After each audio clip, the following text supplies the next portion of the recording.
Over the years, I've brewed a lot of weird saisons. Spices, dry hops, fruit, barrel age, mixed fermentation. Pretty much anything that has saison yeast in it, I'll call a saison. I have a house saison culture. I wanted to see what it would do with juniper. So I did what anyone else would do. I climbed up a tree. My backyard has an eastern red cedar, which is Virginia juniper. I'd used it once before, adding it directly to the mash tun and the kettle, but this time the other half of the beer was going to be a regular rye pale ale, so I wanted to leave it out. So I made a tea with it, adding some trimmings to a kettle, boiling it for an hour. For the malt, I opted for a combination of raw pale malt, 15 pounds, 5 pounds of Wireman rye malt, and as you'll see in a little bit, 2 pounds of Spelt flour. This was my first batch using my new monster mill.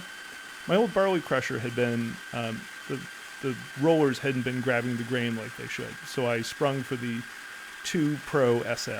It has slotted rollers that really help to grab onto grains, particularly small ones like rye, and grind them nice and fine.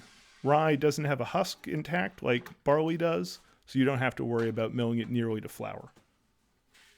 As you can see there, a nice fine grind, and that helps to get good extraction, make sure that you're getting all of the carbohydrates and the flavor out of the rye. For the spelt, I'd seen these packages on sale at the supermarket, picked up a couple, got some buckwheat flour I'll be using in a batch soon. I didn't want to just dump it directly into the hot water in the mash tun though. That would create a gooey mess. So I stirred it into the pale malt, and I added a couple of handfuls of rice hulls. Flour isn't gelatinized in the same way that malt is. The starches aren't quite as available for enzymatic breakdown. Given the small particle size and hour-long mash, there's plenty of time for the starches to hydrate and then to be broken down by the enzymes. Given all that rye and spelt, I thought it was a good idea to add a little bit more rice hull directly to the mash tun. The idea there is just to help to ensure that recirculation is smooth and I don't have to run it too slowly. For mash temperature, I aimed for 154 Fahrenheit. That's warm enough that there should be some complex sugars that would take the Brett at least a little bit of time to chew through, but also enough simple sugars that the Saison strains could get their fill. For hops, my first addition was at the end of the boil.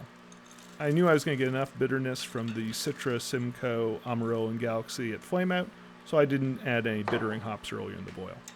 These hops are all about 3 years old, but they still smelled terrific, so I didn't see any harm in it. After half an hour of sitting in the hot wort, I chilled and moved to the fermenter. In this case, I was using a Genesis fermenter. It comes with a sterile bag that you place inside it to ferment in. They claim high oxygen impermeability, but I found it a pain to transfer the wort both into the bag, where it was sort of collapsed together, and out of it, where it was difficult to see. It was at that point that I finally added the juniper to the wort. I took 1 pint of that juniper liquid that I extracted from those trimmings and added it to the Saison half.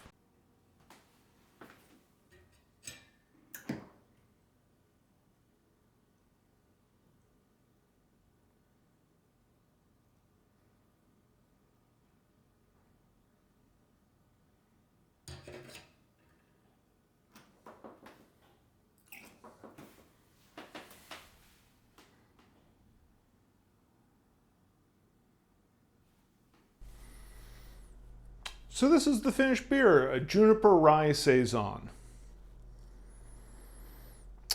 Well, I'd used the Eastern Red Cedar from my backyard previously in a Scandinavian-inspired Quebec fermented beer. It had come across sort of apricot-y, this bright, almost sort of apricot candy flavor.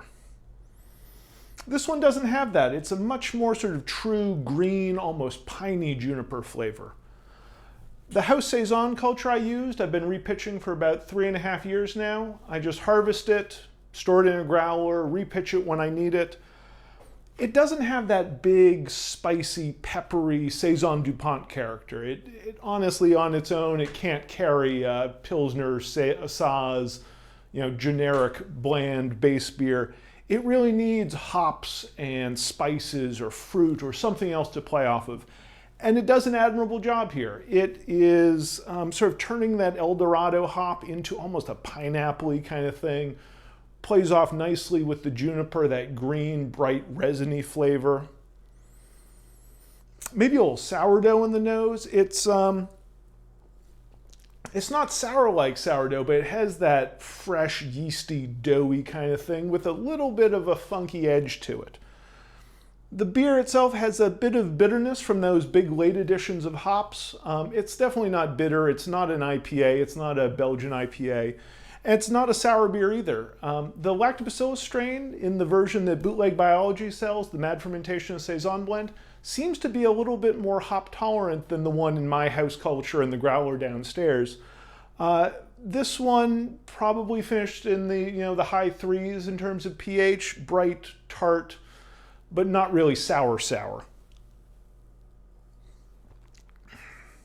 The rye adds a nice depth to it. It doesn't come off as one note as just a Pilsner or a pale malt Saison can. I never found rye to be particularly spicy the way some people describe it. Maybe more earthy, rustic for lack of a better term. In this case, though, the sum of the parts come together pretty well for a beer that I just sort of made up and had a bunch of hop varieties that were just lying around the freezer and some tree that I cut down in my backyard. And that's the thing with Juniper, is it's just something I harvested. It's not a product that you can buy and have a specific reading on exactly what the essential oils in it are. I have no idea why it doesn't taste like it did before. I don't know if it's a different yeast interaction since this is a different strain. Maybe it is a time of the year. I harvested this in the fall when the previous time I'd done it was last winter.